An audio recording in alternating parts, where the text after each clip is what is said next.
It's all about flowers and frost this week as we look back on the first half of the Indy Ball season and see what's going to happen in the second. You don't want to miss the full picture on this week's episode of the Indy Ball Report podcast.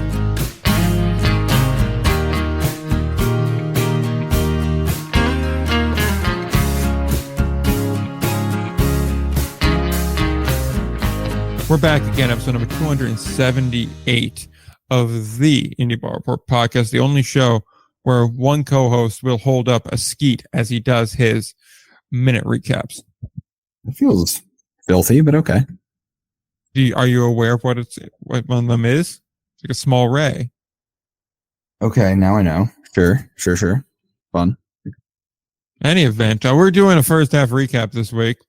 So, what are your thoughts on the first half? Then we can wrap up the show in 5 minutes. It has happened, that's for sure. Great talking to y'all. See you next week. Analytics.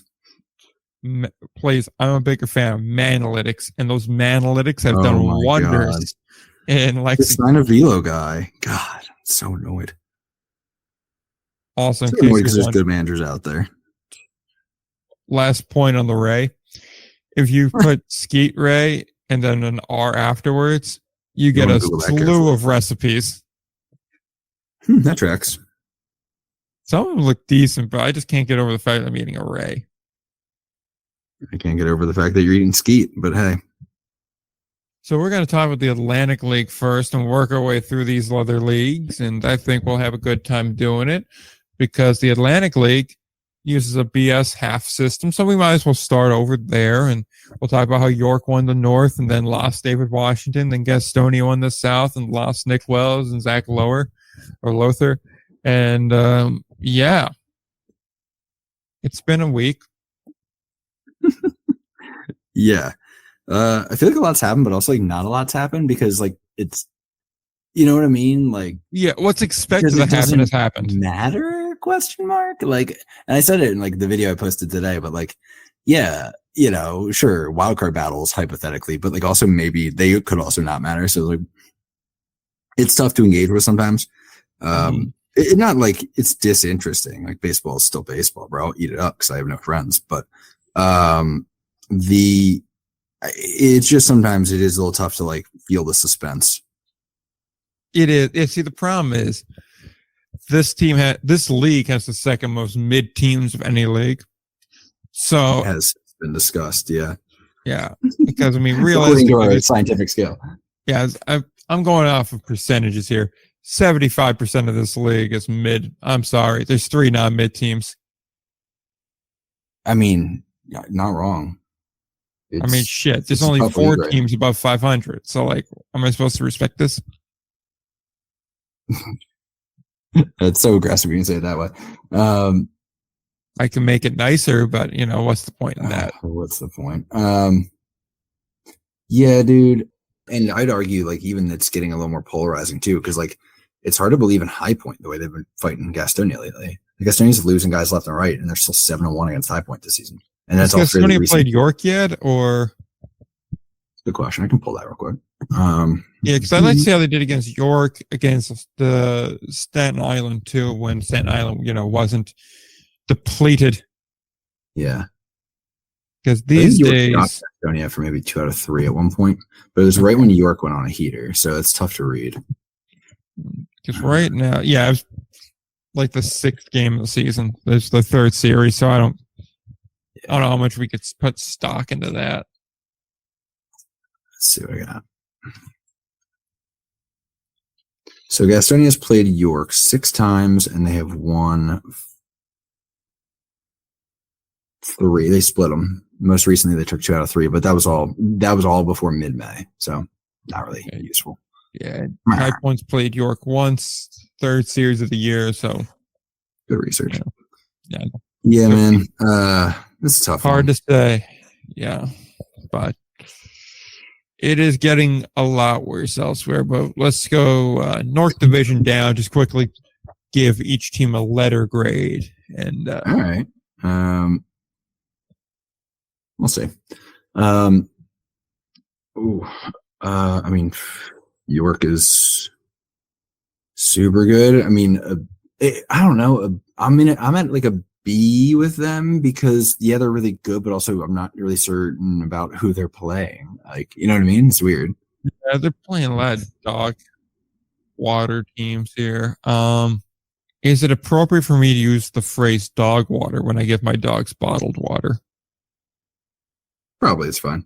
I'll Okay. give him. By the way, I'm bumping York to a B plus just because like, you can't argue with the result, but it is kind of like, damn, who be playing?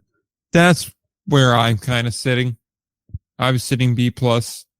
I just Mhm. wanted to check to see what it was. They struggled when Staten Island got good for that little bit there.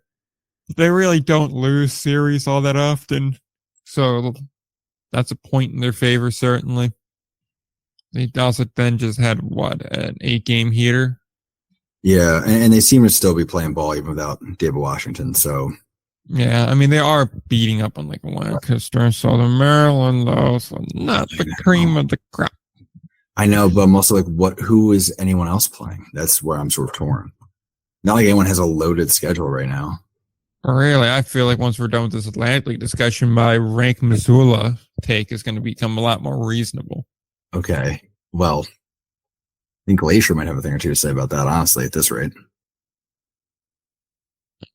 But we'll redirect. We'll stick to the league we're talking about. Yeah, I'll go B plus here, partially too because I'm looking at York's team as a whole, and I know batting average isn't the be all and end all, but I'm looking at the batting average leaders, and if you take Frank Schwindel out, it's just a bunch of York guys hitting 320 or better. So that clearly means they can get on base and hit well. So I'm going to give them credit for that. Likewise, York should go out and get Matt Botcher to save him from Lexington. Yeah, Thank you for coming to my TED Talk. Oh my God. McDermott's got 33. How they steal bases too. 33 bags, 40 bags, 24 bags. Yeah, dude, they're like a really like it is. I'm trying to describe their offense. It's like very like it presses like the entire time. It's kind of impressive. I don't know if it's, but again, I don't know if it's impressive because like that's the way you would play just a bad team you have a ton of confidence against. So I don't know. It's hard to read. Gastonia 2022. Can I borrow your homework? Can I just ask a clarifying question here? Are you giving them scores just in general, or because in my head I was kind of scoring them off of like what I expected from them. I'm going off of more just results so far this season. Ugh. Well, we'll see how this goes. It'll be good. We're gonna be a little. Yeah, I'm just doing that because I don't really remember my preseason grade all too well. Fair enough. And we got to roll through. Frankly, don't want to be bothered to go back and listen to that episode again. So we'll be doing this forever at this rate. Yeah, so let's keep it moving. Let's go to the next team in the North, which I believe is Lancaster, a sub 500 team, our first of many to come. Fair. Oh man, this feels like a C. They had that 115 game burner there, but I mean, like you take that 15 game out and average it to even 9 wins, it becomes a real like, okay, this team is like Hagertown level. So I give them a C. A C, or I'm tempted to go C minus, but I'll give it a C. The difference for me is I didn't expect amazing things out of this Lancaster team, but like it's hard not to give them a C minus just based on the fact that this team just won 2 championships. We're both veterans of the Catholic school system. There's no minuses here. Oh, I'm going minuses. I need it in life. No. Give me a little more wiggle room for that. I don't believe in minuses. I'm throwing minuses, and you can deal with that how you like. Our podcast. I'll remember that when the subpoenas come, but fair. Yeah. All right. So I go that route. They've had some guys here, but man, I'm very comfortable at this point saying that Lancaster is what we call a Christian Santana merchant team. Yeah, right. But they really, I mean, it really is like he carried that team, and then they're just like, well, bye. Good luck. And they needed it. There are so many memes that could be made. Oh, I know. Oh, gosh. Staten Island. He comes back. Staten Island. Let's go.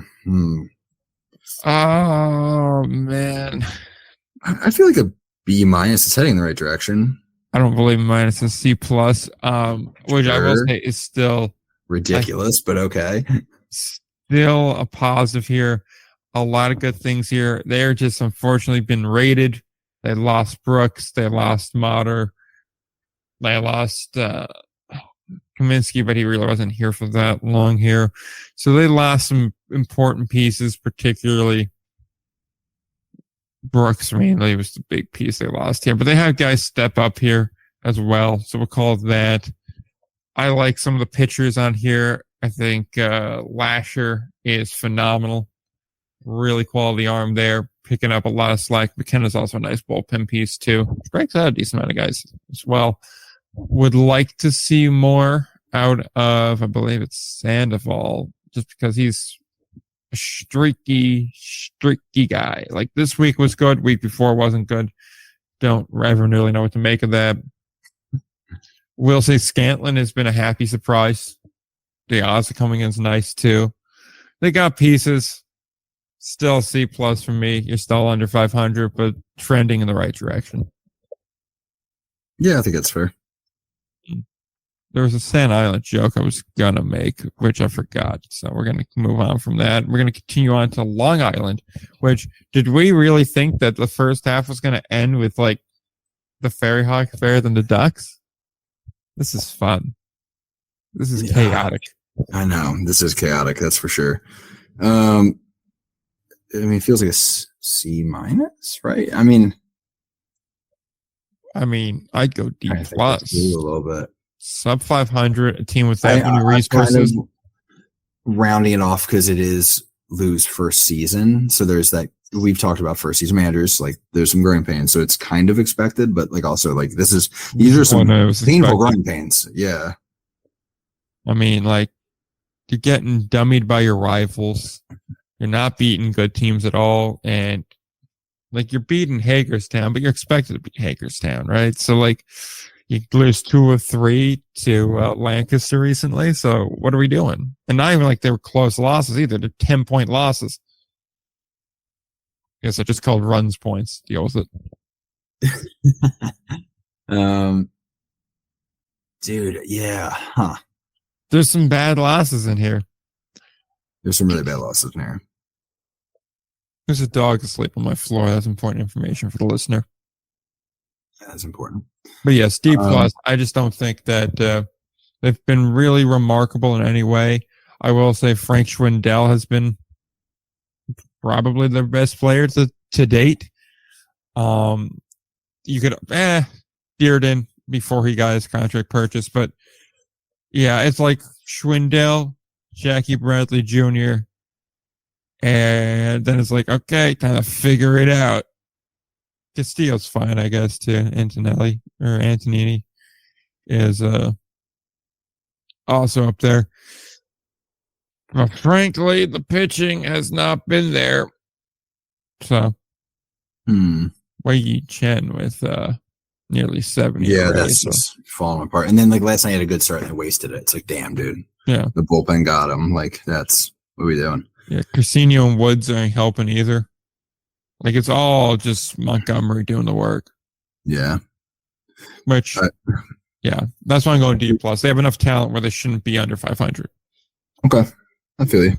Yep. Hagerstown. Grading on the same level as everybody else is much different than the curve for this guy. If we're grading off of what we were hoping for, I mean, they're right in line with it, so it'd be a C plus. If we're grading on just results, I mean, like, it's a D.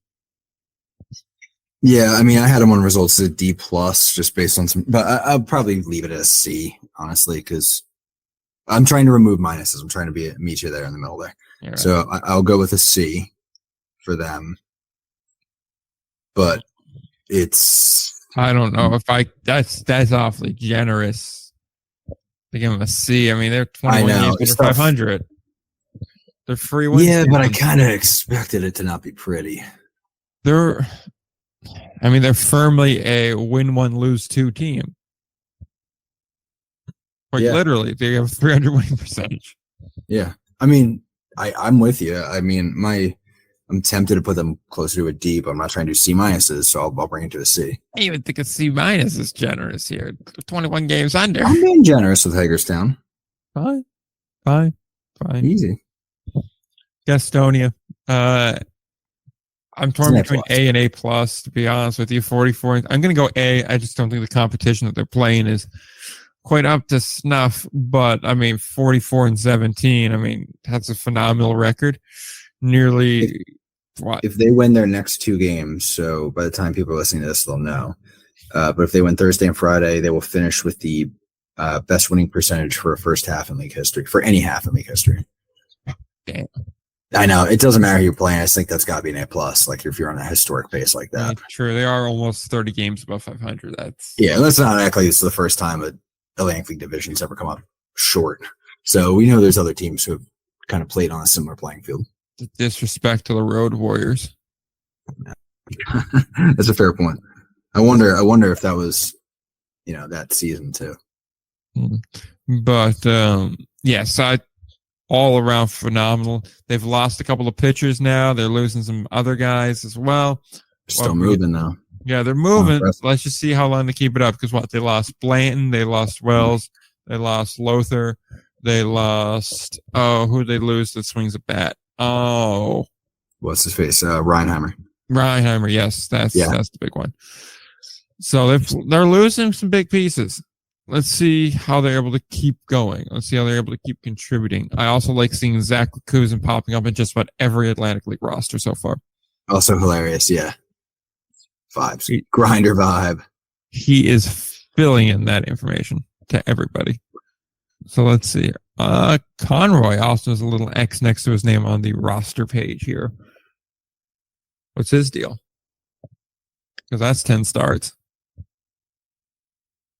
Yeah, he might have gotten picked up. It's just like that, but like that, I mean a nightmare. Yes. So yes, A plus on Gastonia there. The lone member of the A plus club so far. Yes. Moving on, High Point. E plus? Yeah. B plus. I feel more. I had it around a B. It's hard to give them anything higher when they are still 8 games back in the division. And it's primarily because they are in a bad division, but every time they play Gastonia, the only other quality team in their division, they're getting walked. It's a tough scene. You can't go more 1-8. Walked off. Oh, bada boom. Yeah, and that's also tough. Can't be too harsh when you're losing by 1, but also kind of you keep losing by 1 though, so you keep being 1. I know. So now it's less coincidence and more of a depth issue. Exactly. So I will say there are pieces there that are solid. There's guys I like on that team, but yeah, it's just they don't match up. Yeah, I feel that. Big Ryan Grootjohn guy though. Yeah, man, it's getting after it. Feels like every game is making a difference, which is kind of fun. Definitely. I'm just going through these rosters really. Like every week I do this. When we actually hop on, we're like, oh yeah, these guys are actually doing good. And they have some decent pitching going on here. That's what's keeping them around. Or pitching them. He really is, yeah. Kind of gets slept on. Which is why again, I always caution that pitching's important. Don't get me wrong, but it's hard to win with pitching. We'll see. I don't always agree with that. Well, we'll find out. Situation. Charleston. Right. Charleston. That's a tough one. I have them as C. I go C. We don't expect amazing things. Yeah, they are hanging, and they had that really bad stretch, but that stretch was because of guys getting signed. I might meet you at C+. You might be right. And that was my whole thing. It's they're a 500 team, but they're a lot different 500 than Lancaster is, right? Where Lancaster's there because they had a hot streak. Right. And even Staten Island, Charleston almost lines up more with Staten Island in my eyes, where it's both of them would be better than their record is if they didn't lose 2 or 3 of their key pieces in a short span. Yes, I agree completely. I mean, let's not forget Charleston was out to a sizable early lead in this division. Yeah. And then they started getting guys signed. Now, of course, yeah, I mean, that's good getting guys signed, but you also got to be able to replace them. That's the name of the game. I mean, most teams can't. If you get a bunch of guys signed, we usually will see you fall apart, and that happened. I mean, Gastonia is so far bucking that trend, and that's because in my head, I feel like it's because they got burned previously by the same thing. So they've been better at building in depth for guys that they suspect will get picked up. But it's still, I mean, it's hard to not at least, it's hard to not at least give them some wiggle room for their struggles, but also a little suspect, a little bit. But they're getting better, but they're also playing worse teams. They also played great teams, or at least good teams, very much at the wrong time, because they were beating good teams for a while. They went Gastonia and High Point. I think they went like 4-2 or 5-1 that week, and then we had a bunch of guys get signed and immediately went 0-6 against the same two. So if you're curious what the impact was of the signings, there you go. Yeah. Going to Southern Maryland, same record actually as Staten Island. Yeah, but that feels different, don't it? Yeah, it definitely does. What are you thinking? C? I'm thinking C for right now. I mean, they beat the teams they're supposed to and get killed by the teams they're supposed to. That's kind of the definition of a C, definition of a mid team. Like Wylansky and Brancato are dragging them for offense. Yeah. Juan Kelly started off hot, just is falling off a cliff. Brasinho's still good. McGee is still good. The other Thompson's still good. Yeah, they got 3 guys that can start. Well, they got more than 3. They got plenty of guys that can actually start. It's kind of heartbreaking to see Daryl Thompson probably at the end of the line, but you know. Oh, are we saying that now? All right, I wasn't sure if we're comfortable with that. I feel like we kind of got to get there. I mean, we're halfway through the year. He's 2-9 now that, wins don't mean everything, but still. I love he's still pitching long enough for decisions every time, though. That's so funny. It's so Daryl. He's still thrown 76 and 2/3. He leading the league in innings. I'll check that. He might be. Hey, you're right. He's out in the team, which dog, by the way. Here's the thing, he hasn't really had a snap my UCL. He's leading by 7 innings. He's leading the league in innings pitch. And that's with a 3 2/3 start last time through versus York, where she got hammered, 10 hits, 10 runs, all earned. I know. Still struck out 6, though. I got to talk to some guys who have hit against him. I'm curious what's going on.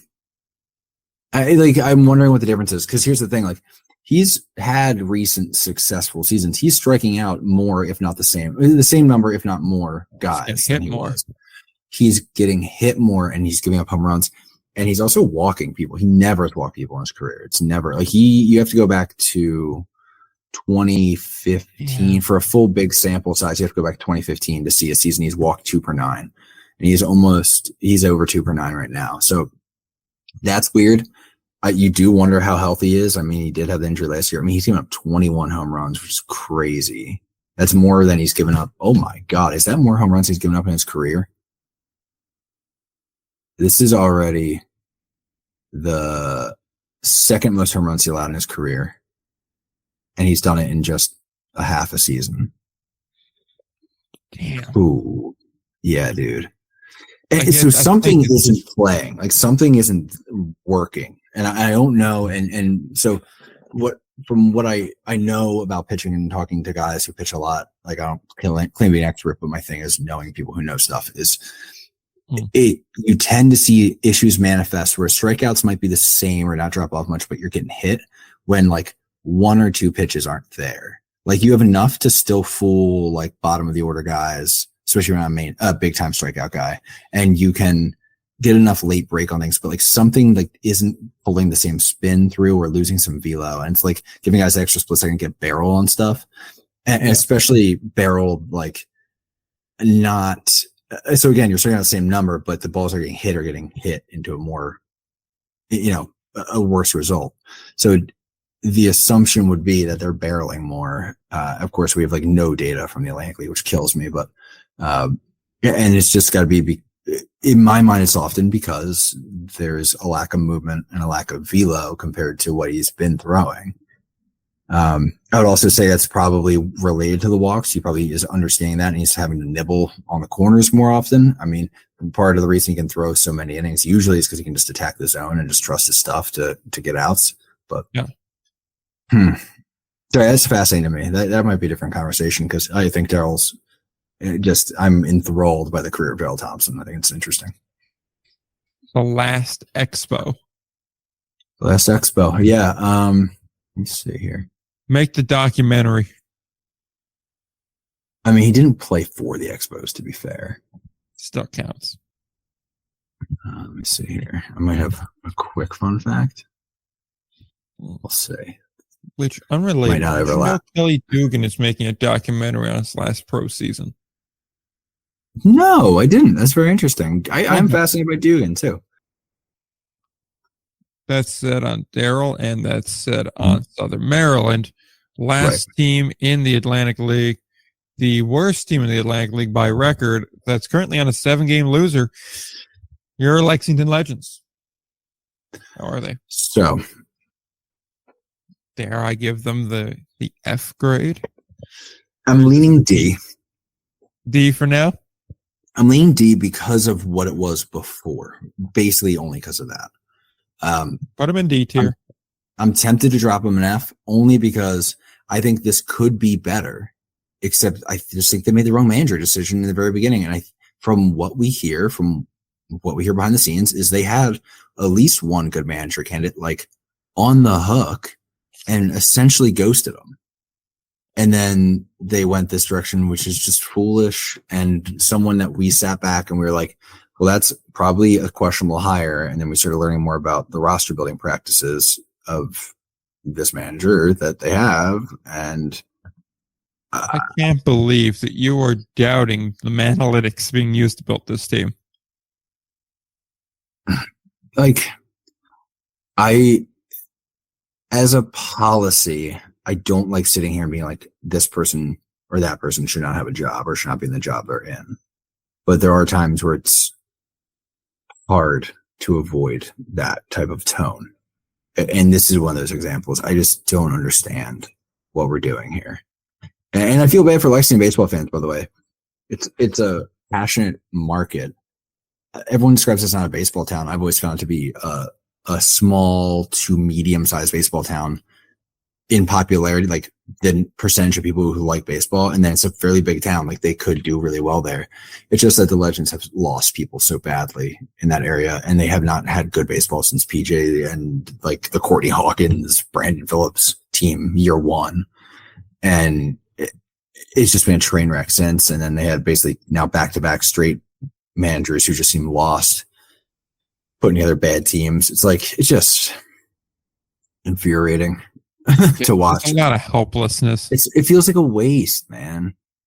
Is what it is. It feels like a waste. I wish I'd love to see what Arthur Rhodes could really do, by the way, on that coaching staff. I'd love to see what Mikey Reynolds seems to be able to do, but I don't know what he's got going on over there. But Greg is on. Greg is a guy who found success and was spoken up well from the Pioneer League, but I don't know. It's quite a jump, and you need a very specific list of attributes to be able to bet on a guy to make the jump from Pioneer to Atlantic. And I don't understand. He wasn't a manager over there, but that's everything. Whatever. Yeah.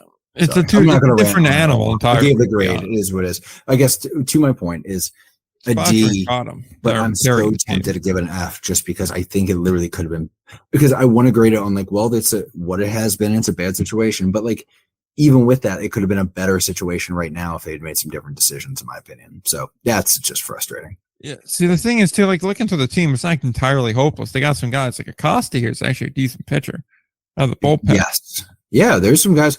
I mean, Cole Cottom continues to be he's Cole Cottom. Society. I mean, what are we doing?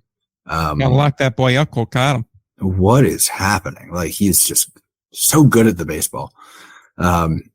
He 1045 OPS right now. Over. I mean, Brady Whalen was nasty when he was here, but like, let me see. I mean, yeah, basically it's Cole Cottom and friends. It's how the lineup breaks down, but yeah, I don't know. It's Mikey Reynolds got an inning pitching. Missed that. That's always Matt good. Botcher slander. No, that's fair. Matt Botcher. Okay, fair enough. You're right. Matt Botcher is a guy who stands out. That's for sure. I shouldn't have. Last time I was wrong. Oh, I don't know why he wasn't showing up on my list all of a sudden. I just refreshed it now. Yeah. That's it. Oh, I had it sorted by something stupid. That's on me. That's on you, boy. Yeah, dude. I don't know. I don't have much more to say, and by that I mean I just said more than I've said on any other team, maybe. So whatever. Yeah, right.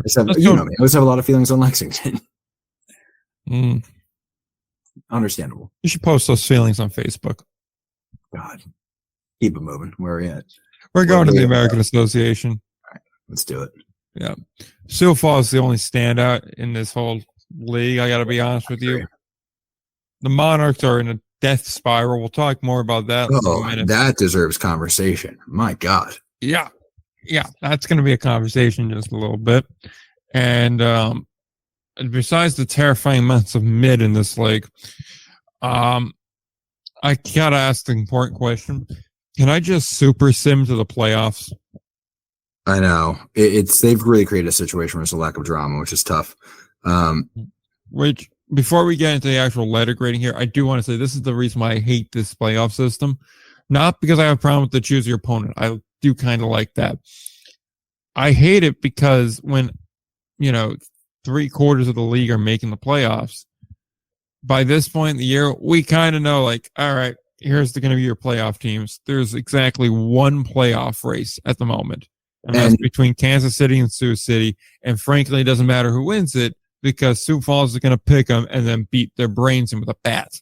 And here's the other piece of it too, is you can bet on potentially no close playoff race. And if there is one, it is very likely because of how large the talent pool is once you're at this level, or how small it is, I guess would be a better way to phrase it.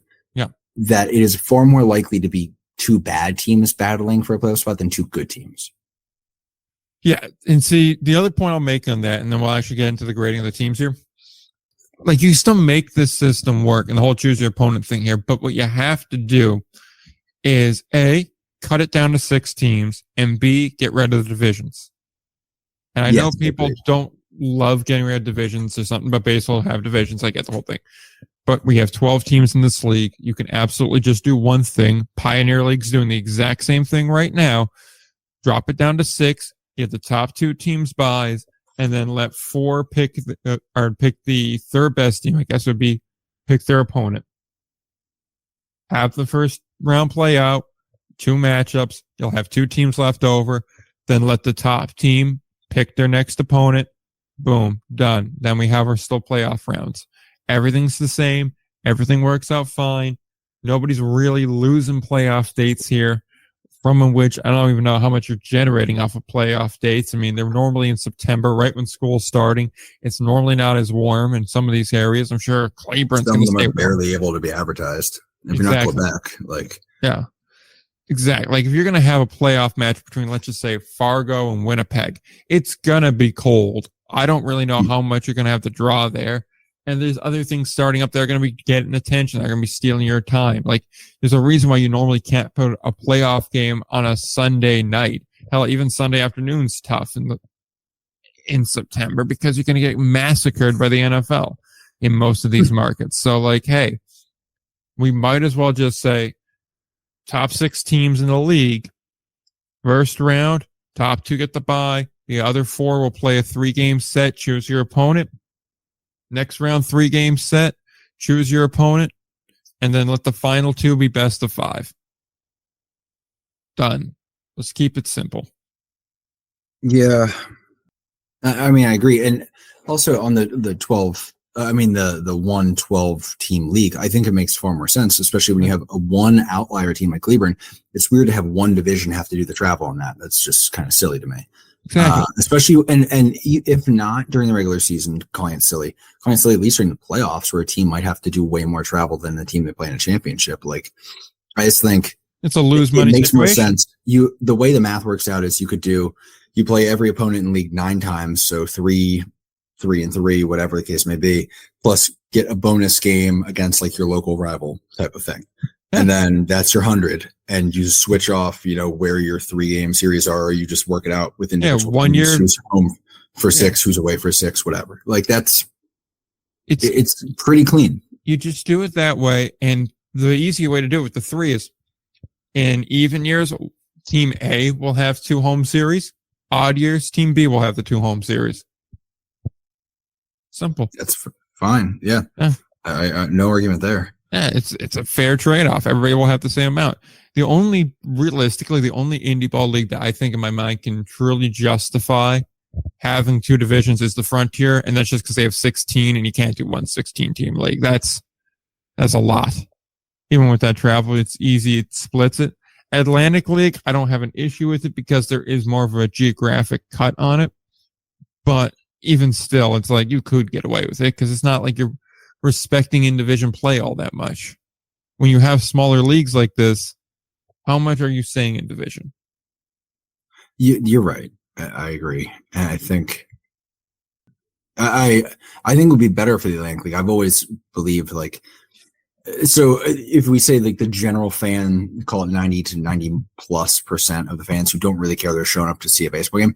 They don't really care who you're playing, whatever. Your diehard fans who are going to like a 12 or more games a season, they're the ones who get tired of seeing the same team every year, like or every game they come out. Where we've seen it before, where like the same team will have 3 weekend series in a month against their only 3 home weekend series will be against the same team. 1, 2, 3. Like, why?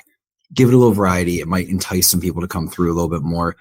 They love to write that off. I've said that. That's been a complaint before, that a lot of the leagues seem very complacent, that people aren't like 95% of fans don't care about the baseball. I'm like, okay, but the 5% who do are probably spending an outsized amount compared to the rest. Yeah. It'd be one thing if you fostered more of a rivalry between the teams, then yeah, you want to see the same team. But everybody on this level, their goal is to be here for as short a time as possible. You're not really getting that rivalry. Now, occasionally you will have it. We saw Sussex and Tri-City go at it for a while, and there's certainly been other examples in the past, but still, by and large, it's like, oh, great, we get to see, Charleston for the 4th time in 2 months. This is lovely. I went to 5 games. I saw Charleston 4 times. This is not what you're looking to get. But yeah. Yeah, I agree with you there. It's just... Yeah, I think we do need to focus on getting these letter grades in, because we are not even halfway done yet. Yeah, we can pull through pretty quick. I believe this. Yes. Cleburne. Okay, Cleburne's an interesting one. I got them in a B+. Yeah, I was thinking a B. I just don't really know what to make of them. They seem kind of streaky. Which power teams will be. That kind of tracks. Exactly. Like overall, I'm not overly impressed by them, but I'm also not offended by them. They have some guys here, the regulars, Long, Alexander. Aldrid's also a solid player too. O'Grady provides power. Jax Groshan has been probably one of the most low-key guys all year, just kind of like sliding under the radar of like, he's having a great season. I'm not sure I'd go as far as a catcher of the year, but he's certainly going to be making either my first or second all indie ball team if he keeps it up the rest of the way. Pitching wise has been surprisingly good, especially for Texas, a place where the ball kind of flies a bit. It's mostly bullpen guys that are performing though. So, but again, that's kind of to be expected, I suppose. Yeah, I feel like they're a B team. I need to see a little bit more consistency. I'd like to see them kind of start to move out a little bit more. I feel like B is a good place from the B. I may go up to B+, but they're still a B in my eyes. I can meet you there. I mean, yeah, I'll go B+ because I do I think they're kind of built to do what they're doing. You know what I mean? Fair. I feel like they weren't built to be a balanced team. I think they're built to kind of rake and hit homers and occasionally drop some stupid games because they go cold. So that's why I didn't. Yeah, I gave them the extra bump there. All right, King County. Ooh, that's an interesting one. Really, the whole East is interesting because it's like it is. It's like on paper, this is a good team, but like the vibes are off on all of these teams. That's it. Exactly. Like I said C+, but I was like, how can I just write a C+ for the team that's in second place in the East right now? They're a half game out first.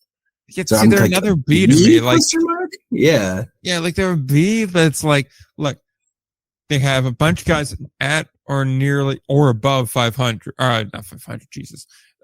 At or near 300 with a couple guys over Reed, and I believe that's Phenol. Right? Yeah, fair. Yeah, okay.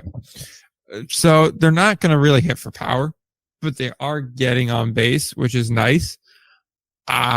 Pitching wise, again, it's a case of like bullpen guys doing some work here, but Belzer's been solid. Same thing with Summer. So, honestly, Fox and Weston Muir, I'd like to see them pick up their game. They were kind of the guys I was banking on being the premier guys going into the year. So if they could step up, would be nice. They're like a slightly worse version of Cleburne, to be quite honest here, but I feel like their vibes are a little bit better. Yeah, maybe I can kind of with that. Yeah, it's just kind of dumb, but like it's also kind of where I'm at. They've also had a rough streak as of recent. I feel like a B is kind of where they should be. They're half game worse than Cleburne, and that means they're slightly worse than them. So it does track. Which, yeah, I know that checks out. You got any thoughts on Kane? You kind of encapsulated it for me. They simultaneously are who I thought they were going to be. Part of my issue with them is that if I was asked to like tell you what I thought about them last year, I wouldn't say that I was overly impressed by them last year.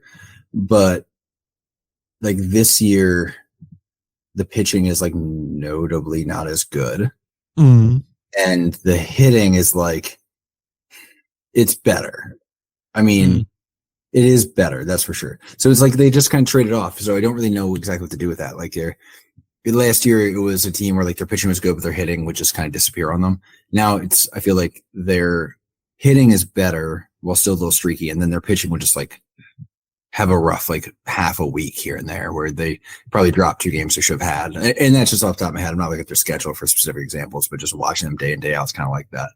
If that makes sense at all. But yeah, that to say, I vibe with you in the same way. Like, I think that's why I still sell them. I'm giving them a confused B. I don't know. If I want to say C+, I'd give them a B- if that were socially acceptable in this podcast, but hey. Yeah, I go with it. I go with that. Chicago. Another tough one because what the hell? They're a late riser. They have definitely gotten better as of late. They're going the right way. I think. And they score they got 1 or 2 wins against Sioux Falls recently. They lost a doubleheader, but won the other 2 in the set. I gotta double check. I gotta pull their schedule. Point streak, surprising, is moving slowly right now. So, my fall toward a B on them. Just gonna get ahead of it right now because while this whole year I feel like I've been like, but they're hot right now, and that's the thing. Like they're hot now, so I don't want that to taint the way I look at it. So I'm kind of leaning like C+, but I could go up to B. I wouldn't have too much objection with that. Narcisco Crook had a tremendous hot start and then kind of fell off. For me, it's the fact that they're beating what we consider to be solid teams. Like that's true. They split with their recent stretch, so they got swept by King County, kind of where they bottomed out, and then the last couple of weeks they've gone split with Sioux Falls, took 2 out of 3 from Kansas City, which different combo. Swept Winnipeg, 2 out of 3 from Fargo, 2 out of they split with Sioux Falls again, and now they're going to King County. So I guess that's a B. What's interesting for me is that they have 3 really good starters: Walker, Baker, and Gosselin. Huge. Yeah, it's a great point. That's what's getting it for me. I see those 3, and even Surwa as a 4 is solid, really solid, actually. Yeah. Ironically, though, Augie Voigt is not performing. He's kind of funny. It hurts. I know. I feel for it. Like, I feel bad for him, but I do find the situation funny where, like, you trade one of the best shortstops in the league because we need pitching, and then that guy doesn't pitch. Well, like, allegedly, because you need pitching. We know. I'll go with the party line on it for a hot second. Sure, man. Yeah. Because he's done a better job than that, but whatever. Yeah, I totally overlooked Lacey there, too. Sirwan's their 5. So, realistically, that's a really good rotation. Right, because it's the Gosselin, Baker, Walker, Lacey, Surwa. Yeah, that's right. That's pretty wild. The question mark is, do they have anyone else who can?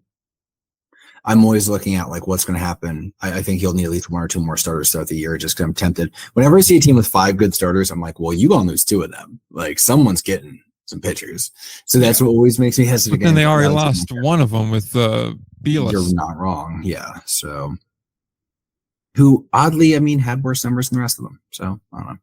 We don't know how this works anymore. Stuff. Nothing matters. Yeah. What are we doing out here? Anyway, we got. Yes. And technically, Jurcevic could start. He has started in the Frontier League. Good to know. That's right. I missed that. Yeah. So, like, you would hurt your bullpen depth, which admittedly doesn't look like it's fully there right now. It looks like Murciano, Galdoni, and Carroll are kind of like the headmen on it. Even though Carroll's only new. Yeah, he's new. So scratch him from that conversation. Yeah. I mean, Coughlin would then kind of be the guy. And then it starts to really like, okay, you don't. Yeah, you're attacking games with 3 relievers with an ERA under 5. Yeah, so you really, that's the thing, that bullpen is, you rely on the starting pitching, we'll put it that way. So I'll give you that. I'll still go B. I'm going C+. I don't love the depth, and the beginning of the season does spook me. Top heavy still exists here. D'Alessandro is one of the better catchers in this league. Mm-hmm. Probably on this. Is he as underrated as Groshans? I feel like Groshans may get a little bit more press. I think he does. I think the name plays better. Sorry to be that guy. No offense, D'Alessandro. 2X's. D'Alessandro, by the way, love your cheesesteaks in Philly, assuming that all D'Alessandros are the same. Yeah, of course. If you're in Philly, man, hit Dally's up. Anyway. Yeah. Teeter, obviously MVP candidate, and then Zion Pettigrew, phenomenal name. Really good. 80 grade stuff here. Super hot. Yeah. I mean, those really are the 3 guys that are doing it on offense. Mm-hmm. Brooke had him going in the beginning of the year, and then it just kind of stopped.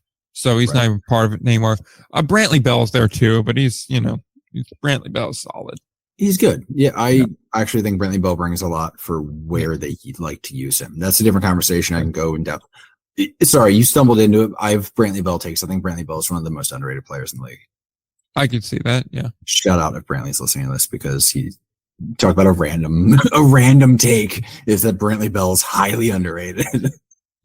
Such a weird thing to be passionate about, but here I am. Yeah.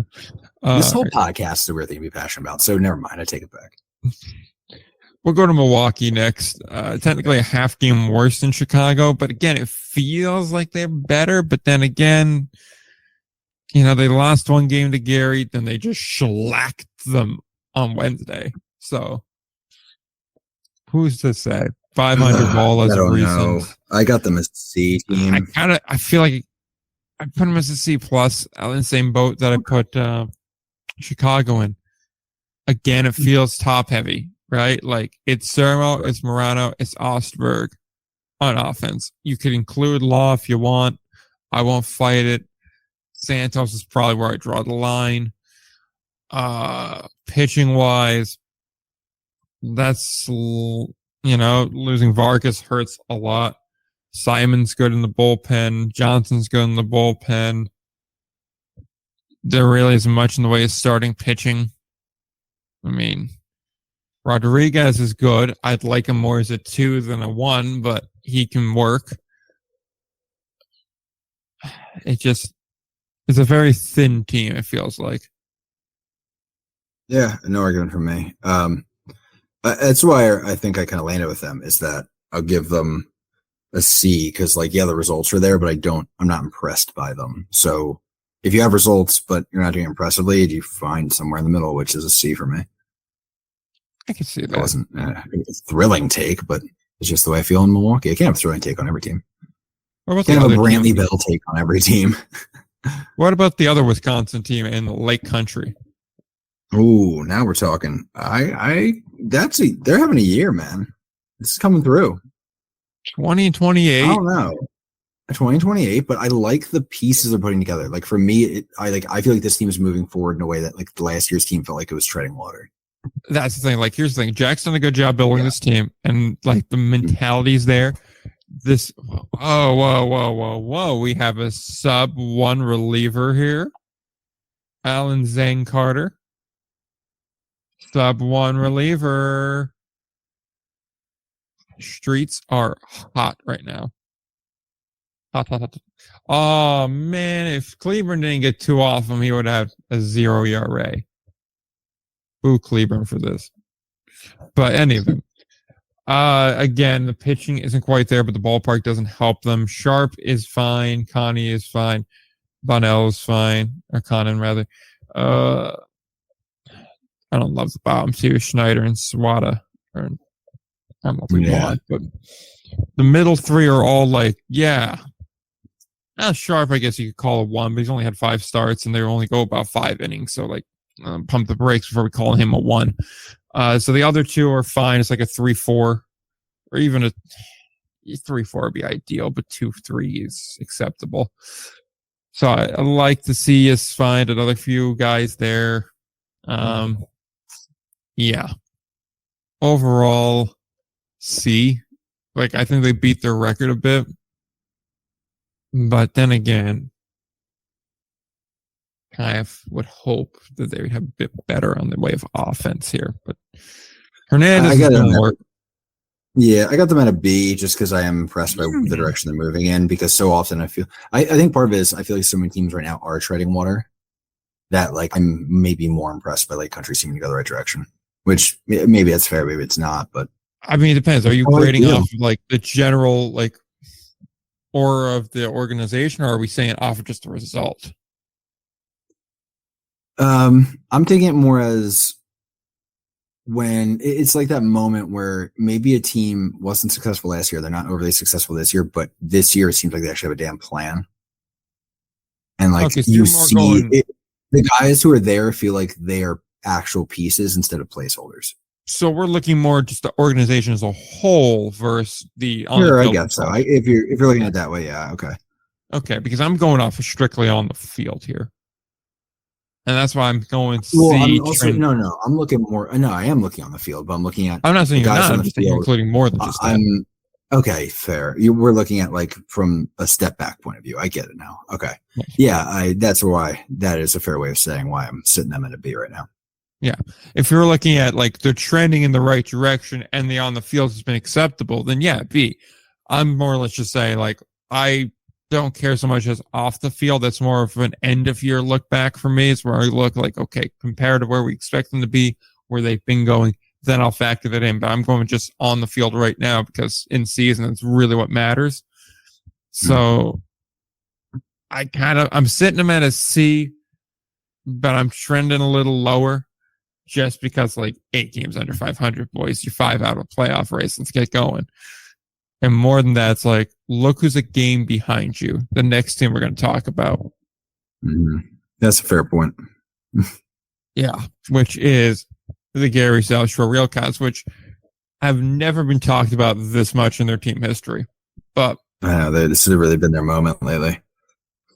Yes, it really has been. They're 15 minutes here. Man, like, this is a tough team. Like, they got hot for that brief moment when we were talking bad about them, and then they've returned to their regular play here. Rincon solid, although he's injured now. Basabe is fine. Gonzalez is fine. There's a lot of guys here I look at, I go, they're fine. Valera's okay. Gio Diaz is, I think, fairly young, right? He's like 24 ish. I think so. Okay, yeah. So I mean, he's doing all right for 25. My mistake. For a 25-year-old, he's fine, but I would like to see him. He has taken a step back, admittedly, compared to last year. Halfway through on that, I noticed it. They definitely were looking more from that. I feel like there's so many guys. Well, we talked about this already. There's a lot of guys we already thought they were going to get more from, which is a shame. Yeah. But exactly, that's holding them back. They got good relievers. Alexander Smith, Valdez are all nice. I have some hope in Peyton Long and Tiedemann. I have hope in those two to maybe turn it around, but Ty has shown moments. I think he could be a guy.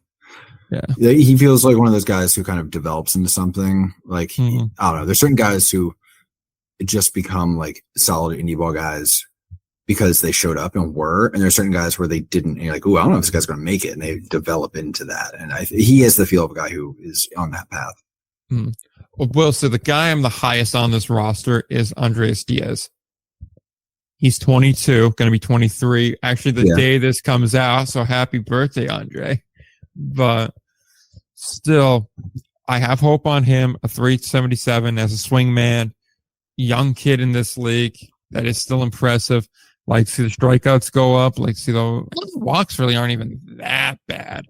Got to get the runs down, but still, there's some guys here which I don't think it's a total teardown. I will still give them a D plus just because, like, guys, you gotta have a better record than what you got. I'll give them like. Although I do feel a bit like a hypocrite for saying Lake Country's a C and then Gary's a game worse, and they are, a letter grade worse. But that's where I kind of stand on it. I need a little bit more out of them. But part of the Gary situation is we're 3 years into the Lamar Rogers tenure now. Like this is it. Like this is this is supposed to be the year where we see progress. Lake Country is in year 2 of their sort of new regime. And we seem to have some actual action. I think there's more forward progress that they have, even if it required a bit of a step back to go forward, than Gary. There seems to be a plan. You know what I mean? I mean, we've talked off the pot about it. Just doesn't feel like Gary is running in the right direction. Pythagorean on them on Lake Country is like they're expected to be 3 games better than they currently are, which is like a young team issue, like a developing team issue. Is like you're competitive, but you just lose games that you probably should win because of young team shenanigans, essentially. I guess I don't know. I'm trying to see if that actually backs up. Like, are they younger or is this in my head? But Lake Country, they are, I mean, young-ish on the young, probably mid pack on that, but I don't know. I don't know if I can even back up my opinion between Gary and Lake Country. I guess it is. I mean, Gary's fairly whatever. Gary's not like that old. Like Valero is the oldest guy. There it is. That dinosaur was born in 92. But there's also a difference between getting young guys because they're developing and you got a plan. There's a difference between getting young guys because they're what's available. Like the knockouts are young too. It's just because they can't sign anybody. Young knockouts catch a stray, by the way. Yeah. They deserve strays. I mean, Stephen Knapp's extremely young. Stephen Knapp hasn't even been born yet because his birthday is the 8th of April, 2097. It's exciting. I know. We're seeing the future. Just imagine when he's 10 years old, how many innings are going to be on that arm. Oh my God. Damn, that fetus can throw. My God. All right. We should get this rolling because I'm dying currently and I have so much shit left to do. Sioux Falls, Canaries, give them a B plus, I guess. I mean, I don't love anybody in here, but they're by far the best of the lot. Yeah. York vibes. I put them at a B because I don't believe in this being able to sustain itself as much as maybe other people do, but obviously success is success, so they're up there. Yeah, I like some of the pieces. I like bringing in Josh Rewald. I like him. I like Hart. I like Ulrich. I think overall they're a solid team. They're playing to the environment they're in. And they got a good bullpen. Green and Dunaway and Lang are all very good. And Johnson's good. Like Stover's not bad either. So that Brown and Miller are solid, as well as Colbreth. I mean, Colbreth's a sub-2 as a starter through 60 innings. That's solid, no matter what way you cut it. And 2 complete games in there as well. So, right. It's hard to really complain here. He gives up doubles, not home runs. Like to see that. So, moving on, next team up would be the Fargo Moorhead Red Hawks. B. Yes. Okay. I kind of got to go B. Like Niall Baldwin is the bullpen guy. What's this business? 1 inning pitched. Use it for a bunch of stuff. He's a starter. I assume they're working him in. I will assume that. They have a rotation. Feldman's good. Grauer's good. Rodriguez is good. Honestly, I like that 3 at the top. And Pilot is a long arm. That's what he is. But Davis is fine. As the 4, actually, is pretty good. Put Niall Ball in this rotation and make it good. They need the bullpen help. I will admit that openly.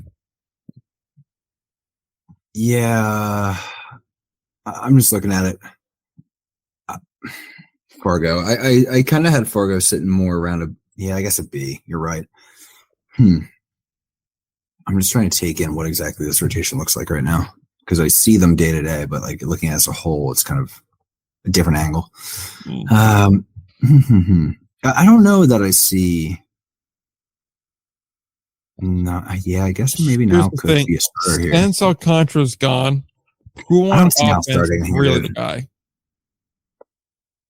I think Now might be a reliever in this, or a six. I mean, if you're looking for it, but you got a good top end, so you kind of want to get them through more often. Yeah, because you want Feldman throwing, same with Grauer. So Well, yeah, there's I the think three. Niles. Move Davis down. I don't know why they're throwing Niles for one inning other than just getting some work. Yeah, I think he probably just Not got bad. in. They wanted to see what he could do in a low stake situation. Anyway, interesting. Interesting. Yes. So I kind of view him as a B. It's Brookshaw and Thomas right now. They're carrying this offense.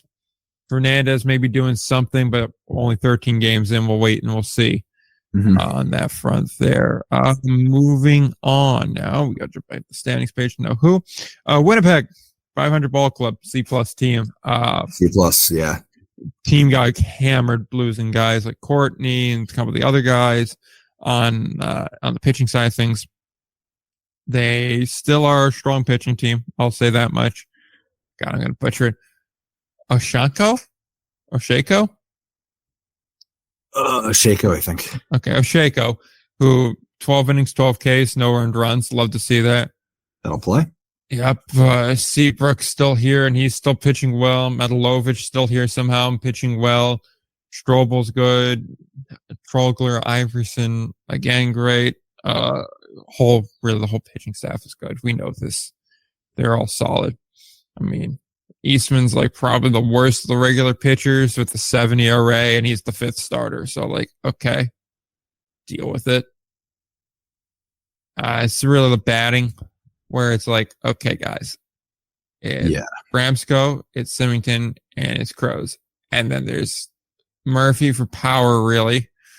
Emery's fine. And then we kind of fall off. So we got to figure the batting out.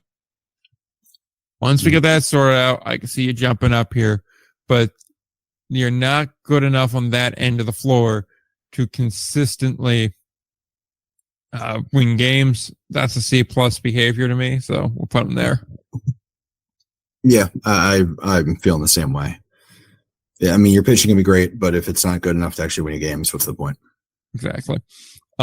Sioux City now. I'm going to be honest. I don't think I've actually watched Sioux City yet this year. It's kind of a weird City thing. Is confusing as hell, buddy. So I can't really form an opinion on them. This is just a box score opinion. I like that phrase. Yeah. And with it going off of what I know, Chase Harris is probably still killing it out there in the outfield, making ridiculous catches. And Otta, Nagowski, and Martinez, as well as Montano, are like carrying offense. Pitching wise, what does the box score say? The rotation is just not the same. Like, it's just not hitting the same way. I mean, they're essentially the same team with significantly worse pitching than last year. That's not going to play. Yeah. No, it's not going to play at all. I hate to oversimplify it, but as somebody who's watched a lot of their games, like if I had to tell you what's going on there, it's what you got. It is the starting pitching. I mean, they do have some good relief options. Like, I really like Kyle Marmon. I think he's fascinating. He's somebody I saw in AAA, I think at one point. No, AA. Yeah, because it was at Reading. I saw him with Akron, and I followed him a little bit after that. But like, I think he's really good. And he's, if I remember right, he's at like 30 strikeouts, like 20 innings or something like that in relief.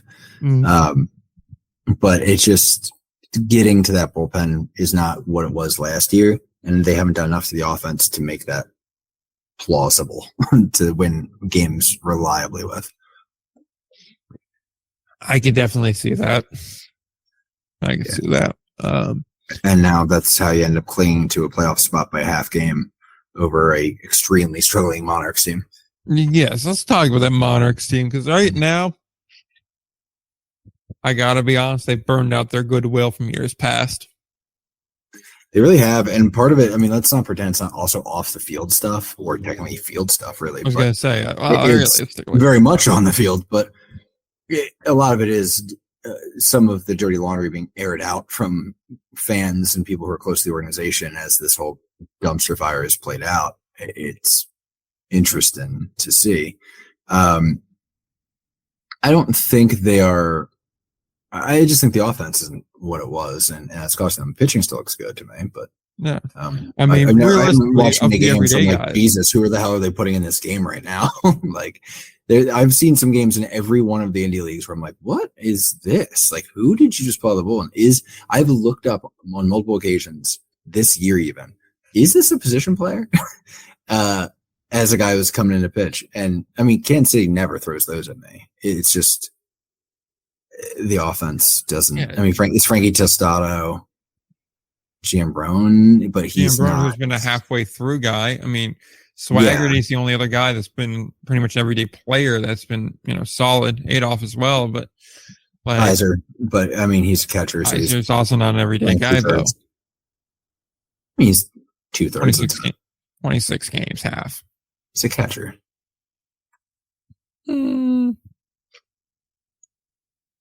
Rolling Cannon out there for 22 to hit under 200. That was something. That's tough, man. And they still got Jones here, who's hitting 206, and he's had 26 games or 28 games. I don't know. He must be with the pitchers. I haven't necessarily noticed it, but I mean, like that's the thing. The guys that are playing aren't hitting. Right, and they're still playing certain guys and giving guys a shot. Like, but at a certain point, you're a half game out of the playoffs, and you're platooning. I don't. Oh, hold on. Let me check splits before I say something stupid. Because to be fair,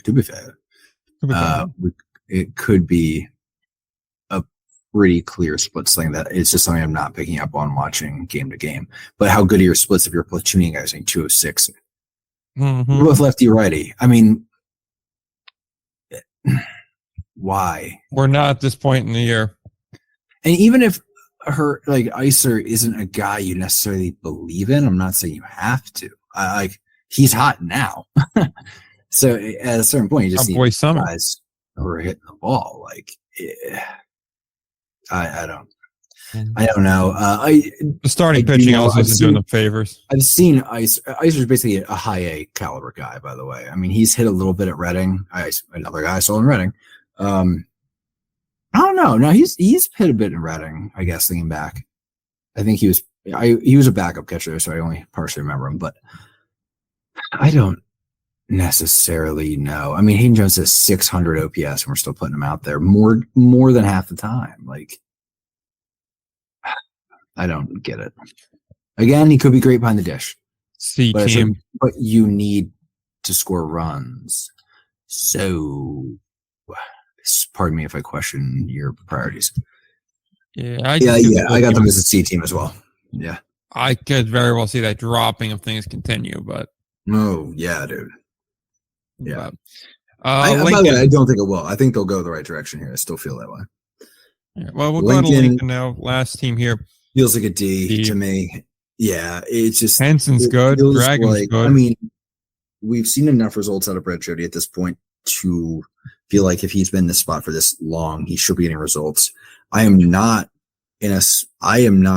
feeling there's a track record enough to point the finger at Brett. Yeah. I still feel like this is a front office issue, and from what we hear behind the scenes, it seems to be a front office issue but I mean of what they're given to work with, what he's given to work money wise. Yeah. So he's working with what he's got. I wouldn't be surprised if he moves on next year. I wouldn't be surprised if he's more successful next year, but that just is representative of what this team and this organization is right now. I think it's a de-organization. Exactly. And that's the thing. There are pieces here that are working, right? The bullpen has been good. There's been a lot of good bullpen guys. Zales has been good. Kubiak's been good. Pace has gotten really good as a starter. So good. Yeah. I mean, there's guys that are working, but it's just like there's not enough of them. There's 4 batters and 4 pitchers, and that's not enough for a ball club. And, it's like you didn't pay for a whole club. Exactly. You bought yourself, what, about a third of a club? Just about. Sounds about right. How about that? But let's keep moving. Let's go to the Frontier League. Lake Erie's miracle run continues atop the division, second team to reach 30 wins. Washington and Schaumburg look like they're on pace to get those last two playoff spots out west. Quebec and New York are returning back to earth a little bit. Slight slumps, not too much. Tri-City beating those fraud allegations at the moment. I would also say that they're 5 wins, 5 in a row, 8 and 2 in the last 10.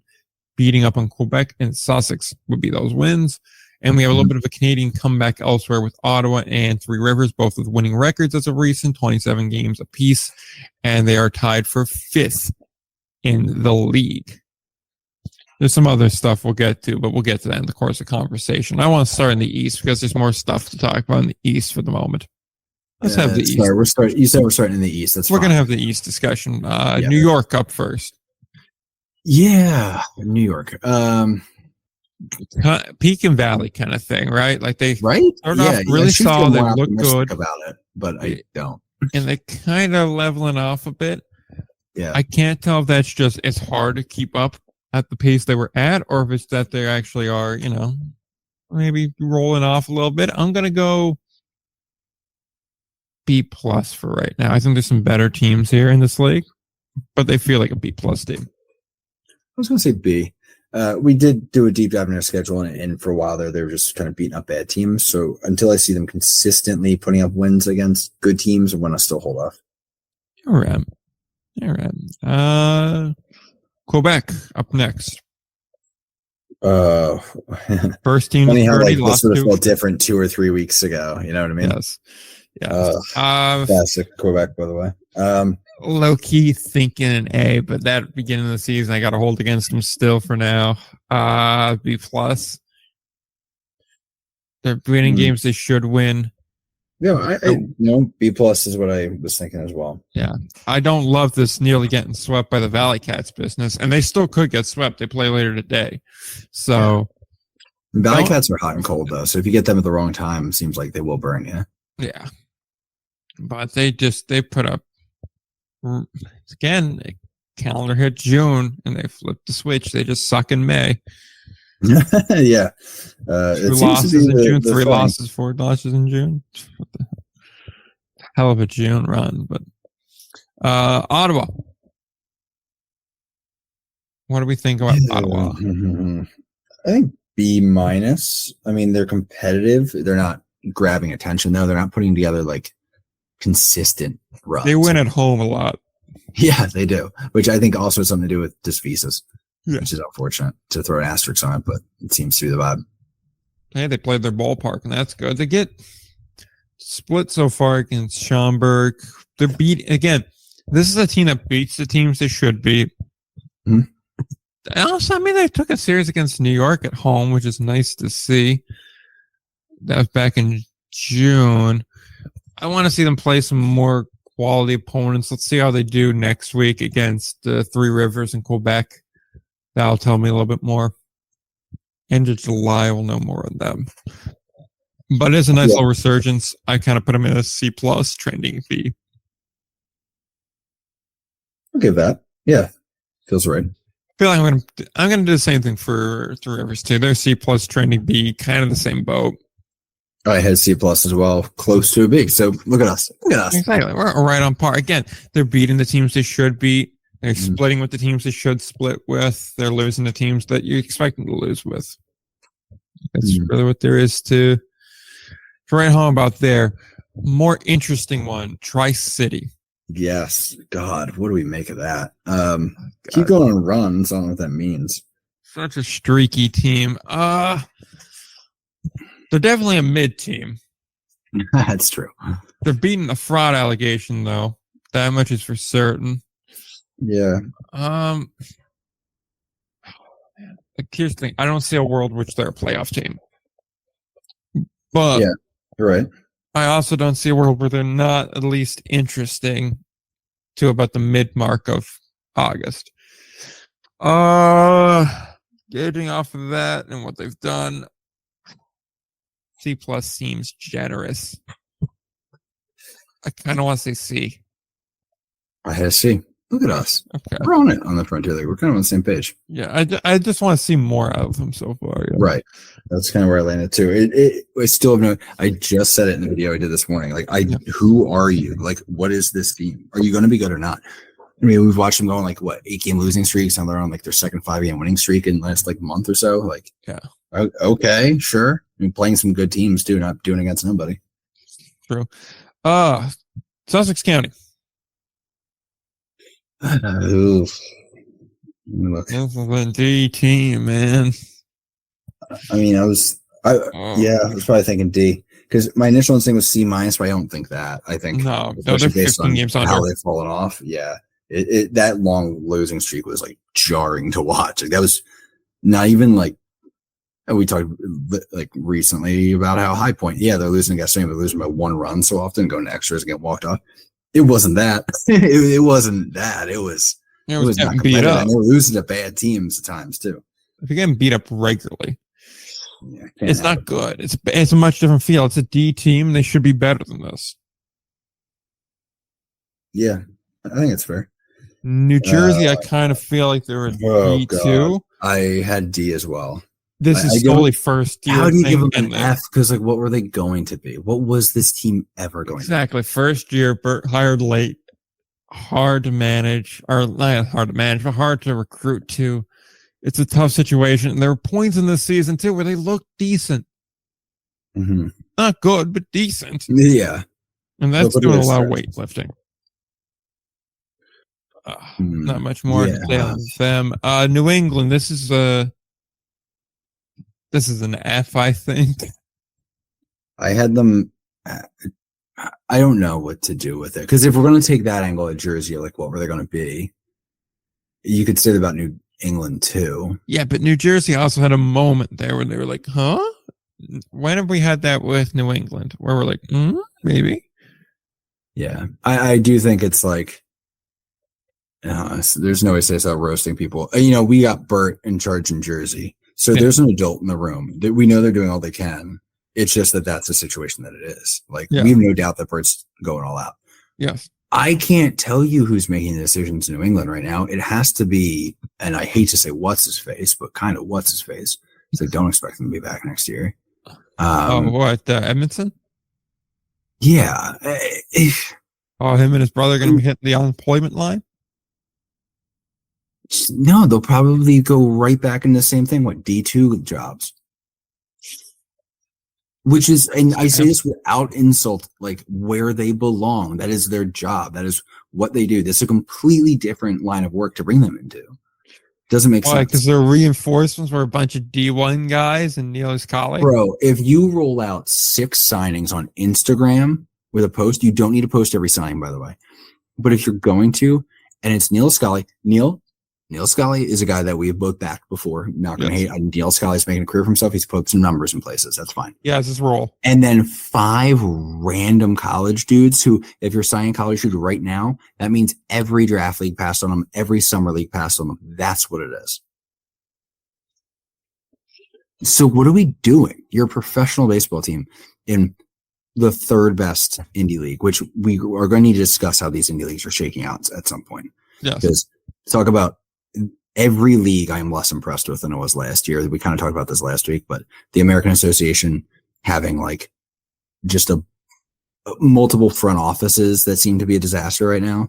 And then the Frontier League, which has literally half a division that doesn't seem to be able to function, is like kind of jarring. What are we doing? Hey, in fairness to New England, they have a new marketing strategy for ticket sales.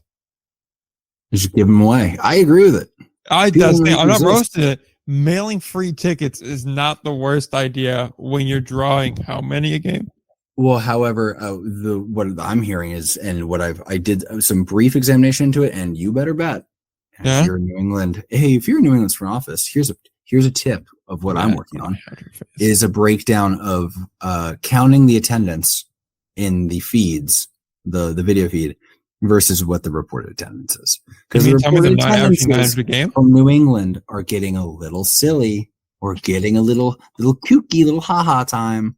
Because I'm sorry, this weekend we're reporting like, what are we going with this? 2,800 Bullshit. Get out of here. 2,700. Get out of here. How much do you want to No. wager? Early on, Dude, they were if pretty you look, accurate. if you look, and I'll tell you this. I went through the game feed. The game feed throughout the course of the game does show every section in the ballpark. If half of the crowd was not in their seat when shown, they had 450 people in attendance. Just say it, dude. Just at times, just own it and be like, yeah, we're on the way up.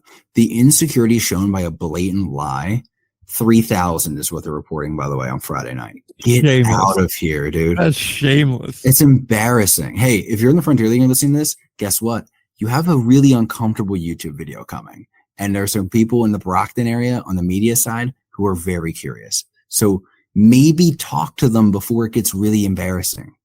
Like, I'm not trying to be like, oh, I'm going to get you. I'm just telling you, multiple people are already looking at this. They've been doing it for only a few games, and it's so blatant that like we've already called on. They don't even know how to lie about attendance like adults. At least be respectable, like the Ducks do it, and just be like, oh, they're in the suites. Your name just got Sorry, added. I'm so mad, dude. I'm so mad about what's going on in New England. It's ridiculous. I'm done. Back So, off.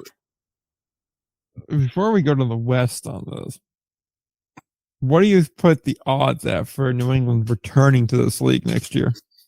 I think they're back, mainly because we're dealing with a league that was so incompetent that they couldn't replace Empire State for 2 years. And when they did, they replaced it with this mess. So I'm going to guess they're not great at lining something new up. Sorry if that's harsh, but like, don't be embarrassing for any ball. That's literally my standard, is just don't be embarrassing. You embarrassed the family. You're done. You know how unhappy I am about some of the Pioneer League's recent decisions, but the Pioneer League at least has like backed it up and executed. And they're still putting up football scores in games occasionally. But guess what? Pioneer League's quality of baseball is getting better. Frontier League is not. Hot take. Let's talk about the Lake Erie Crushers now. Sorry, I'm so mad. You got me on one now. Lake Erie, B plus. Yeah, I got B plus one. Yeah, I think it's fair. I like what they're doing so far. The pitching's been very good, and the hitting surprised me. Not world beaters, but surprising.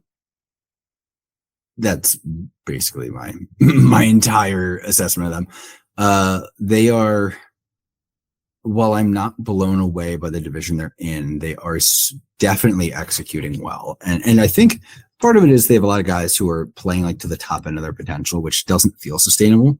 But I also have a bunch of guys who have good top end potential. And I think it's not unreasonable that they could keep this pace for a while. Yes. That pitching is just very good. I mean, there's no other way around that. They're a very good pitching team, and it's going to take a lot to solve that. And so far, and I know how you feel about, betting on pitching, which I'm not necessarily with them, but I'm saying like, so far, nobody has figured them out really. Well, see, the thing is, they got enough offense to complement that. Yeah, exactly. My beef with pitching is when you just have pitching. Mm-hmm. They do the Maryland strategy. I'll point to like some recent stretches of games here, like, which is why Lake Erie's dangerous, is they held Washington over their 3-game stretch. They held them for 3 runs. They did take 2 out of 3. They lost 1-0. Bad vibe.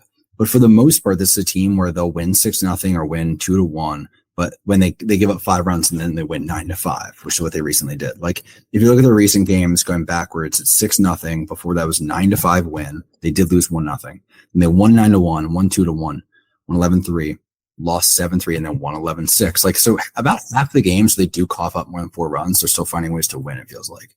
Which is, I think, what you mean when you say like you can't just rely on pitching. Yeah. Yeah. So that's why I do believe in Lake Erie right now. And I think this is fairly sustainable, at least through the year. I don't know if it's a long-term plan. Washington.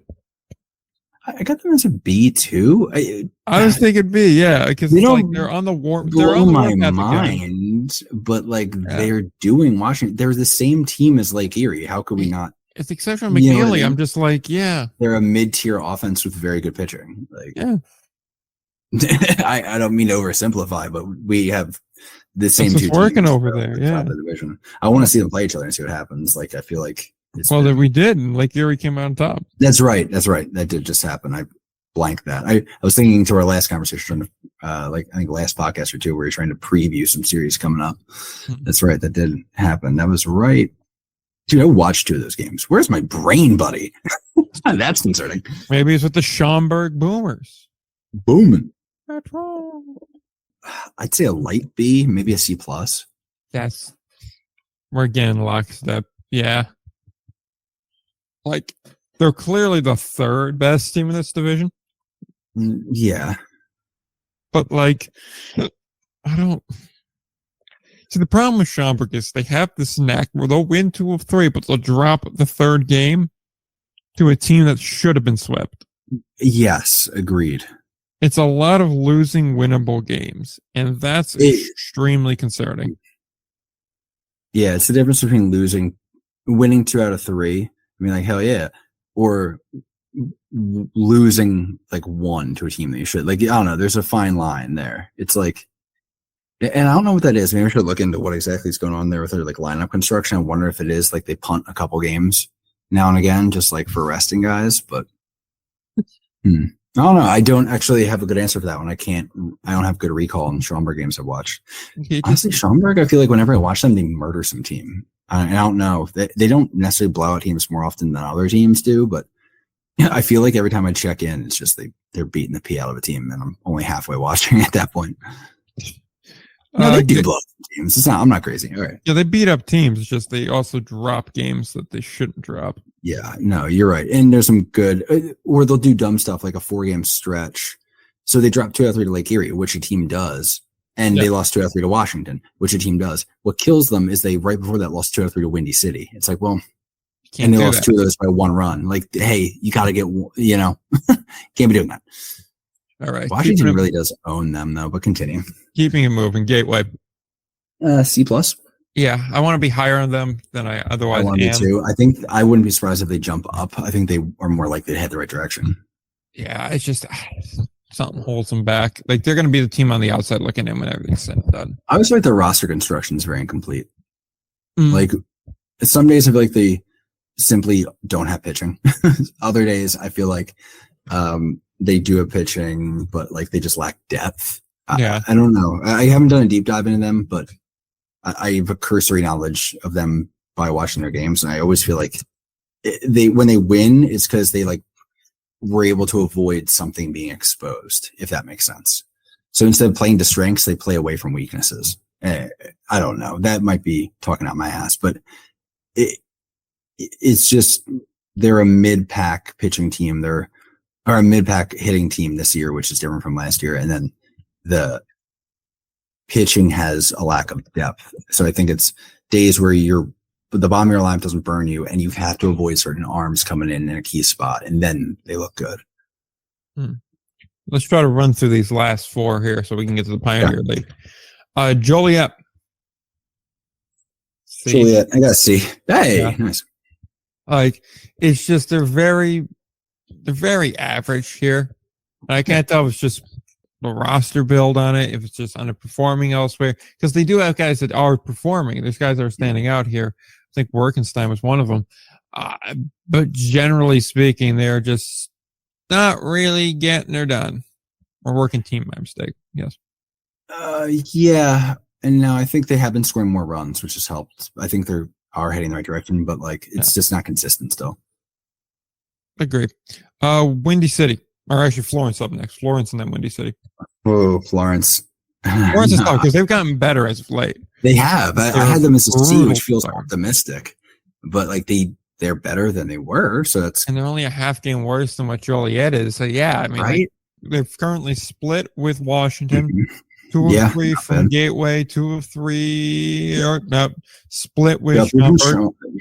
2 of 3 from Joliet. Sweep of Windy City. Yeah. So they're coming around. Yeah, I agree. Yeah, I call them a C. That's a very volatile C.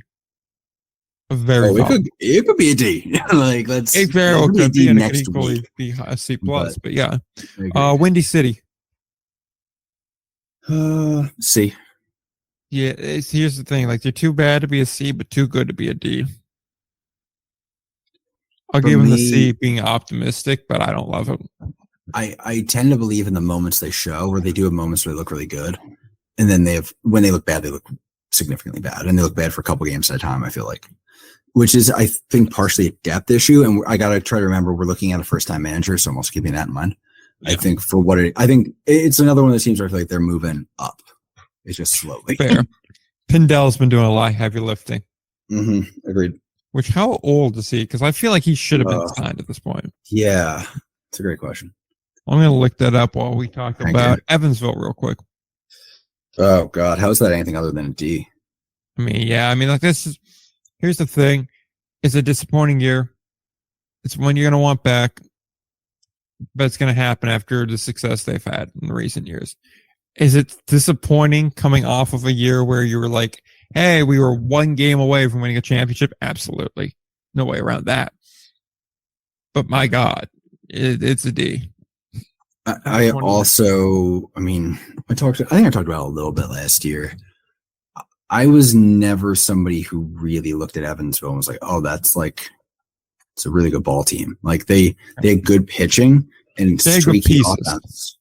Yeah, it was good pitching and a streaky offense. And when the pitching was settled, like if they hit a weak spot in their pitching, the hitting just really couldn't hang. If they were hot, if the hitting was hot, like then they really were able to go on a run. Then that's what we saw in the playoffs.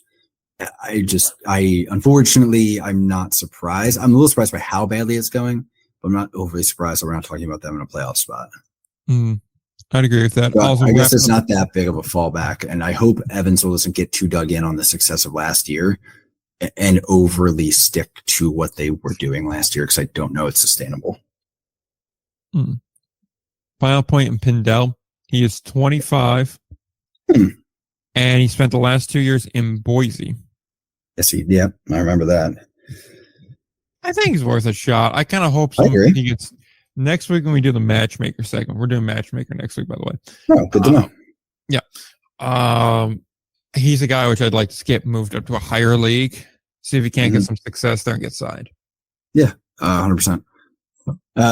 He gives me Kubiak vibes, where like we could be really pleasantly surprised by what we see when he moves up. Though Kubiak put up numbers though when he was in lower league, so it's though not the same necessarily. Pioneer League. I'm Yes, gonna already tell sir. the Pioneer League people this is gonna be quick. Missoula, A. Yeah, right. Gotta be. Sub. They're so good, especially because they had a slow start. If you really look at it that way, like they're actually even better. I mean, like they're gonna win the first half. They're possibly gonna hit 30 wins before 10 losses. So, like, what even is that? All in all, phenomenal there. Glacier up next. I'm really impressed by Glacier right now. Same. I don't know that I'm fully bought in yet. Like I rank them highly. Like I have them right now. I just put them out as my top Pioneer League team this week. I mean, they've been handling business, but like Better than I don't know that I put them over Missoula. That said, big picture, I think right now they're hot right now. I don't know that they are. That's something that I would say is sustainable. I don't know. I'm gonna go B plus, but they're very close to an A. Yeah. I love the way this organization's been going, though. They feel like they have a strategy. Yeah. There's an actual plan in place. They lost 3 to Missoula, but then won last 2. Kind of the way it goes, but I don't know. We'll see. NOCO. What are we thinking about them? NOCO. Same record as Glacier, so on paper should be in the same Right. tier. But I kind of feel like they're more of a B. I did have Glacier, by the way, in my B plus. Okay. I did have NOCO as a B. Again, they feel a little bit more on off. Mm-hmm. Like when Glacier loses, it's seldom like a bad loss where you're like, ooh, okay. Right. NOCO has a couple. NOCO will get. Yeah, they've been cleaned out a couple times in a way that's like a little shocking. Yes. Like, oh, that happened. Yep. Oakland. Pleasantly surprised on the field. I'll open it. Pleasantly surprised. B minus. Talk about lying about attendance. We'll deal about that later. Yep. They are rising though up the standings. They Oakland are. rising, if you would. They're close to a playoff spot. I think they're half game out. Yes, they're half game back. Yeah. Either way, it's boding well for them for the second half. I kind of got to go B on it. I think they are prone to fall apart at points. I don't always love them when I see their performance, but as a whole, more often than not, they're doing well. I really am kind of liking them on the field. They're seriously not nearly as concerning as they were in the beginning. That first week was really terrifying. Yes, they've definitely righted the ship. Boise started off good, have fallen off bad as of late, 3-7, kind of the opposite I got story them of a C plus. I think they're going to be one of those Pioneer League teams that will go on runs against bad teams and get run out by good teams. I think that's Hollow pretty record. C plus. Yeah, I can see that. Rocky Mountain, last of the 500 teams. Oh boy. Yeah, I think I don't know. I want to put them higher than they probably should be. I don't know why. I don't feel like I guess they're a C plus team. I guess that makes sense. I kind of view them as a C team. They don't overly impress me in anything. I'm kind of on a C plus, but you do you. Got a tie in there in their last 10. How about it? Love that. It really threw off some metrics, but it's okay. Yeah, which really just means what, the home run derby that we can't call a home run derby for legal reasons. Is that what it was? Yeah, I think that's what that means. Yeesh. Hate that. Yeah. Which knockout round? Yeah, it's a home run derby, bud. YOLO. Oh yeah. I go back 2-8 is tough. I know. That's a tough stretch. They gotta start beating Oakland. They just gotta start beating Oakland. They play them so often. That's the thing. That's why I kind of like holding up on Oakland. It's like you just have to beat YOLO. I don't know. Let me think through. I kind of want to call them a C because they're really not as bad as the record says they are. But I kind of have them as a C plus based on the same logic. They have some guys who definitely can hit the ball and do it consistently. It's just finding a consistent arm. Like I don't know. Like they're I don't know. I feel like every time they have a starter, they go get a couple games, they look good, and then it goes off the rails. And maybe that's just the Pioneer League, and I'm paying closer attention to YOLO because they're new, but that just feels like the vibe right now. I think I'll stick with them. I'll stick, C plus, which I'm with the admission that's optimistic, and they're more likely to become a C than a B. Okay, I'm sticking with the C. Ogden. They've really improved themselves since they have improved. I got them up to a D plus at this point. I was gonna go C. That was an F start, man. They're still climbing. It was, but they've on my mind. done a lot. They've worked miracles on me. That's okay. I'm going to stick a D plus. You do you, but I'm open. I don't think they become an F again, so they're heading the right way. All right. Billings, 1-9. Oh my God. Okay, 1-9 and lose the 6 straight. Yeah, I think they haven't had the highs in the beginning of the season to justify. Jesus Christ, Grand Junction still hitting under 280. I know, dude. It's a C. Oh, I don't know, a C probably for me. For Billings? Yeah. Dude, I was trending close to the F. I guess I was D telling him a plus, D. maybe. Yeah. I'm going D here, man. Like they did not have the highs needed to beat this, and now they've just fallen off a damn map. The only thing I want to see is who do they lose their 6 to? 1-0. Oh God, they got beat up by Great Falls. Oh, that's right. That's when Great Falls turned it around. Forgot about that. Yeah, no, this is a D team. Yeah, I agree. I'll give it a D. Yeah, Idaho Falls up next. A little more interesting. A little bit more, but still not as good. They have gotten better as of late. The highs look better, but the lows look just as bad. So yeah. I probably think a D plus to a D. I'll give you a D plus. I'll give you a D plus on that. I think D plus.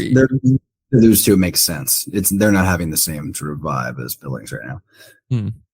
Great Falls. D. Prior to beating up Billings, they were in single-digit wins. Mm-hmm. Don't D. love that. Yeah. Yeah. And then that brings us to the final team in Yeah. Grand Junction. The Jackalopes. Yeah, that's an F. That's an F. You can't hit 275 in this league. No, and remember, they were one of those teams who for a while would put up 10 runs a game, but also give up 10 runs a game. But it's like, yeah, okay, that's one way to try to do things for the Pioneer. I mean, they're scoring under 6 runs a game and giving up almost 10 a game. Like, what? No, that's not how baseball works, unfortunately. So it's just you're very ugly. it is a teardown at this point, which is there's very few teardowns in indie ball right now. I can think of New England. five, New England, Lexington, maybe Jersey, not trash and burp, but I think the whole thing is probably a teardown. Maybe Gary, but Gary actually has some pieces I would say are keepable. Yeah. I really think there's probably 3 or 4, and that's it. And Grand Junction is probably the only one in the Pioneer League, because everything else I think has something redeemable that you can build off of. Sad Kelly Dugan noises. Love Kelly. I'll keep Kelly forever. Let him manage.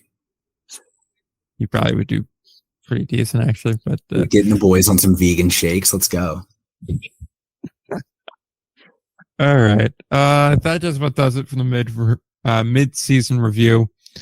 I guess at this point we'll just go to plugs because we've been at this for a while now.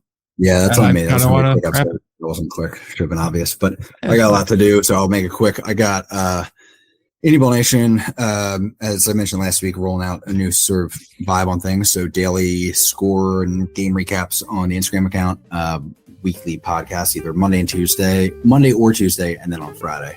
And then YouTube just sporadically whenever I got something that I think is funny and can go on YouTube or interesting, go on YouTube. So, yeah. Indie Ball Nation, all that stuff. So, keep it simple. Indie Ball Pod, Twitter, Indie Ball Report, everywhere else. Podcasts will keep coming out. Can't make promises for anything else. Fair. And next week, Matchmaker. We're going to try to come up with some trades here to wrap this, and we will come back to that next week. So, until next week. Don't forget to play ball.